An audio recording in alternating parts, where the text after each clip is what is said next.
Bonjour à tous, je vous retrouve une fois de plus. Merci de votre fidélité. Nous ne manquerons jamais de vous dire merci pour ceux qui cliquent j'aime, qui nous accompagnent, qui nous encouragent, qui partagent la vidéo. Il faut liker, partager la vidéo à d'autres personnes. Bienvenue aux nouveaux abonnés. Je suis la sœur Amy Musinga. Je suis de la congrégation des sœurs filles de Saint-Paul. Alors, j'ai créé cet espace pour vous donner des nouvelles, communiquer tout ce qui se passe en République démocratique du Congo, mais aussi aller fouiner, donc fouiller dans l'histoire, donc chercher dans l'histoire de l'Église, l'histoire du pays, pour vous donner les informations et aussi apprendre aussi de vous. Voilà, aujourd'hui, je vais essayer un peu de revenir sur l'histoire de notre pays, la République démocratique du Congo, l'histoire que nous connaissons déjà, mais pour des générations futures, c'est toujours mieux de revenir à la source. Comme on dit, la répétition est la meilleure des sciences. Nous allons parler de la conférence nationale souveraine. Donc, la partie qui va de 1990 en 2015. Nous allons parler de la première partie, nous reviendrons plus tard avec la deuxième partie. 1957 à 1959, au cours de cette période, il y a eu naissance des partis politiques sous la direction des leaders libéraux. Libéral, pourquoi? Parce que nous étions pendant la période de colonisation. Donc, il y avait la colonisation, il y avait les Belges, on n'avait pas encore eu l'indépendance. C'est pourquoi il y a eu ces partis politiques qu'on appelait alors les partis politiques avec leur leader libéral.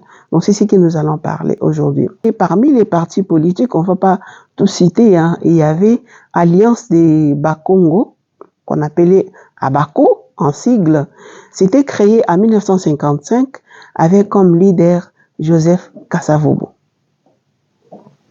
Après, il y avait aussi la conférence nationale du Katanga, qu'on appelait CONACATS, qui était créée en 1957, plus tard transformée en Convention nationale du Congo, CONACO, c'était là en 1964, et puis en Front de libération nationale du Congo, en sigle FLNC, donc avec comme leader Kapend Moïse Tshombe. Ensuite, le mouvement national congolais, créé en 1958 avec comme leader Patrice Emery Lumumba. Quel a été l'objectif poursuivi par ces partis politiques avant l'indépendance? Donc, c'était de 1955 à 1959. Leurs objectifs poursuivis, c'était d'abord se défendre contre les colonisateurs.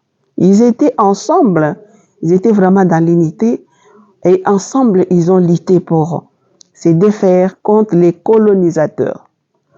Ensuite, leur deuxième objectif, c'était sauvegarder les intérêts de la République démocratique du Congo. Troisième objectif, c'était protéger les Congolais et les Congolaises.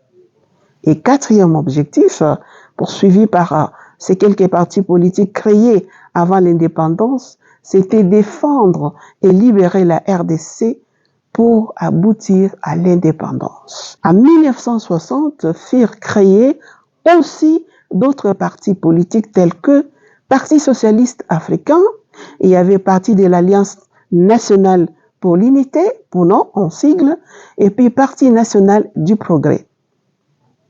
Et à ces moments-là, nous avons cité plus haut quelques leaders qui ont aidé justement à lutter, à défendre la nation, l'intégrité de la nation, ainsi de suite.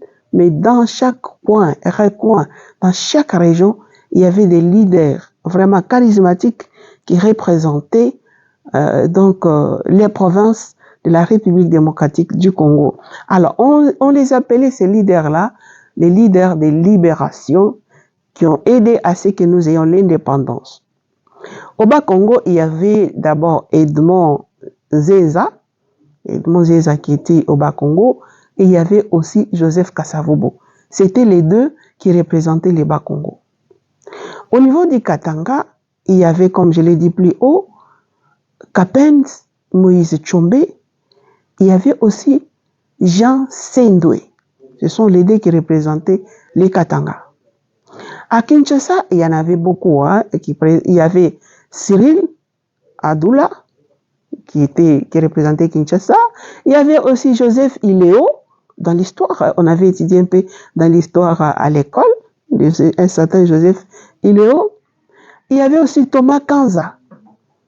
Et puis, il y avait Joseph Désiré Mobutu. Il y avait Mario Cardoso Losembe. Tous ces gens-là représentés comme leaders libérateurs au niveau de Kinshasa. Au niveau des Bandundu, nous avons Antoine Gizenga. Il y avait Cléophas Kamitatu. Il y avait aussi Yvon Kipiombi. On l'appelait, je crois, Yvon Kipiombi, je crois. Je ne sais pas comment on appelle. Et puis, il y avait aussi Bernadette Mongolo Diaka. Et au Kasaï aussi, il y avait les gens qui représentaient les Kasaï. Les premiers, c'était Patrice Emery Lumumba. Il y avait aussi Albert Kalonji. Il y avait aussi un certain Toumba qui représentait aussi donc les Kasaï. Et enfin, il y avait aussi Étienne Tshisekedi Wamolomba.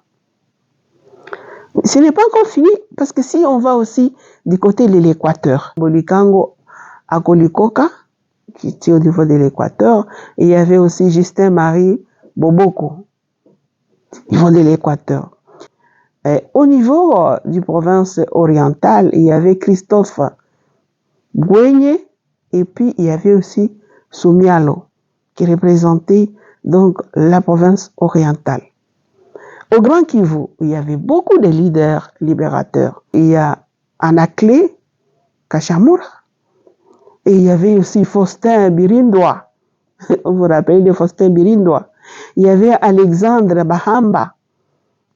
Alexandre Bahamba, toujours là-bas. Il y avait un certain Ibrahim Luna. Il y avait aussi, toujours là-bas, Edmond Roudaïnois, Dieudonné Mboji, Mwami Alexandre Kambare.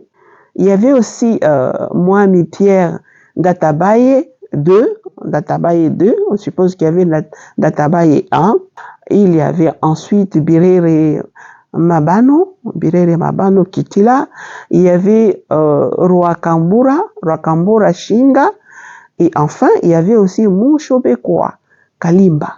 Donc tous ces gens-là, ils représentaient chaque province et ils essayaient de lutter contre les colons pour la libération de notre pays, la République démocratique du Congo. C'est bien, on a eu l'indépendance.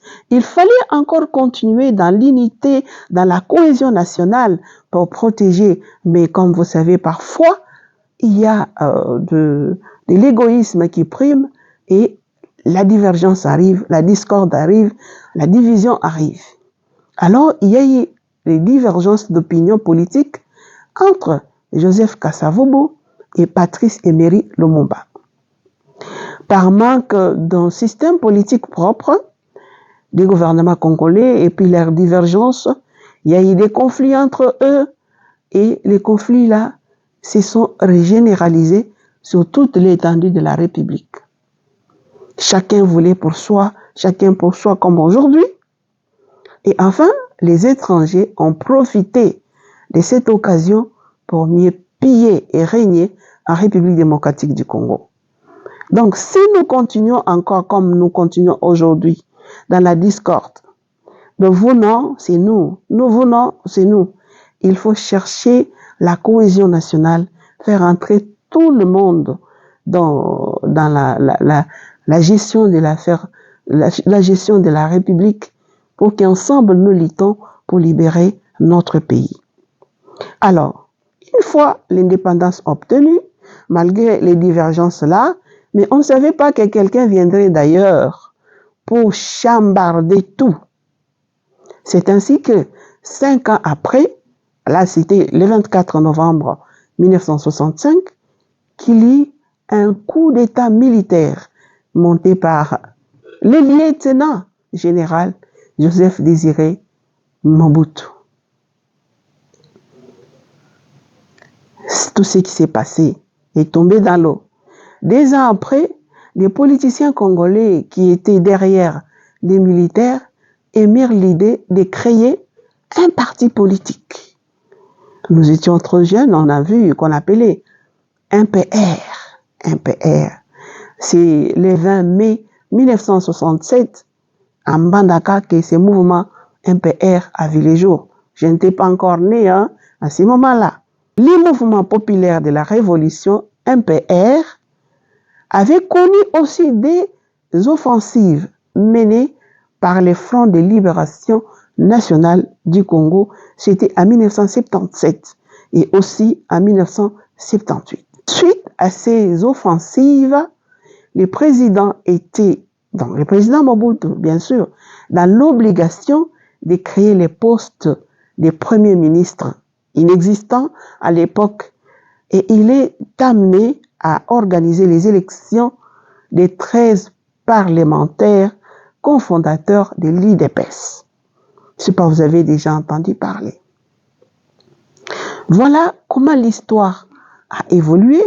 Aujourd'hui, on s'arrête là, sur les 13 parlementaires de l'IDPS, pour donner la possibilité à ceux qui n'ont pas de mégas de suivre d'abord cette première partie.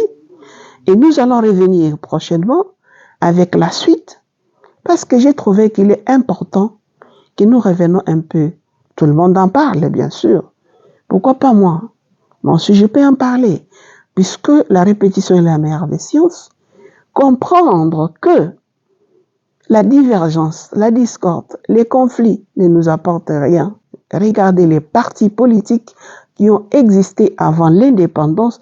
Ils étaient soudés et ils ont obtenu l'indépendance par leur justement détermination, leur cohésion, leur unité, et ils sont arrivés. Juste après l'indépendance, il y a eu ces querelles-là entre Patrice Emery Lumumba et Kasavubu. Et voilà là où ça nous a amené. Un lieutenant est allé chambarder tout, nous a amené jusqu'à parti État unique. Et voilà là où nous sommes arrivés. C'est très important de connaître l'histoire. C'est une interpellation que je voulais lancer à tous les Congolais. La patrie Orient. Et cela, ça a un prix. Le prix, c'est d'abord de laisser des querelles à côté, regarder dans la même direction pour libérer ces fameux Congo. Regarder dans la même direction pour libérer notre pays. Je ne sais pas si vous sentez comme moi quand je vois les images qui nous viennent de l'est du pays. Non, c'est affreux. Nous qui sommes ici à Kinshasa, nous vivons, nous nous promenons, nous pouvons dormir tout en sachant que demain nous allons nous réveiller. Mais nos frères et sœurs qui sont à l'est du pays, à Béni, on égorge les gens. Ils ne savent pas s'ils doivent se réveiller ou pas. Je pense qu'il est grand temps que nous prenions conscience de dénoncer tout ce que nous voyons que ces gens-là, ils sont contre notre pays, les dénoncer. Mais nous soutenir aussi mutuellement, soutenir nos frères et sœurs, que nous pouvons soutenir par la prière, mais aussi par l'aide. Nous avons nos frères et sœurs qui sont de l'autre côté. J'ai parlé avec un prêtre qui est là de l'autre côté. Comment il souffre? Il y a aussi des frères du Goma qui m'ont écrit: ma sœur, comment faire à partir de votre émission ici, sensibiliser les gens qui peuvent nous aider parce que nous sommes dans les besoins. Il manque les savons, il manque même les gobelets, il manque. Alors, si vous vous sentez touché en suivant notre émission, que vous voulez aussi contribuer d'une manière ou d'une autre, veuillez nous contacter à travers ces numéros qui est affiché là,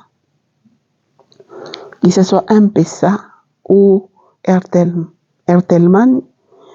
Vous pouvez envoyer et dire votre nom, pas seulement l'argent, en nature aussi. Si vous avez l'habit qui est encore propre, nous allons acheminer ça. Je vous assure. Il y a l'évêque qui est là-bas, il y a des prêtres qui sont là. Nous allons prendre soin. Nous allons faire la liste de tous ceux qui, si vous voulez qu'on cite votre nom, on va citer votre nom. Si vous voulez dans l'anonymat, dans l'anonymat. Si vous voulez envoyer quelque chose à travers M-Pesa, qui est les numéros est là, ou bien Airtel Money, vous pouvez toujours envoyer, ou bien nature. Vous nous dites, on va vous donner le lieu où vous pouvez venir déposer. C'est que nous allons mettre ensemble après un temps et nous allons acheminer, expédier les choses qui sont là. En tout cas, si ça tombe dans les oreilles de quelqu'un et pense qu'il peut aider, nous sommes disponibles de faire arriver les choses à nos frères et sœurs, surtout pendant ces temps de carême. Pendant ces temps de carême, ça serait vraiment l'idéal pour nous aider nos frères et sœurs qui souffrent à l'est de la République démocratique du Congo. Voilà. Merci et au revoir.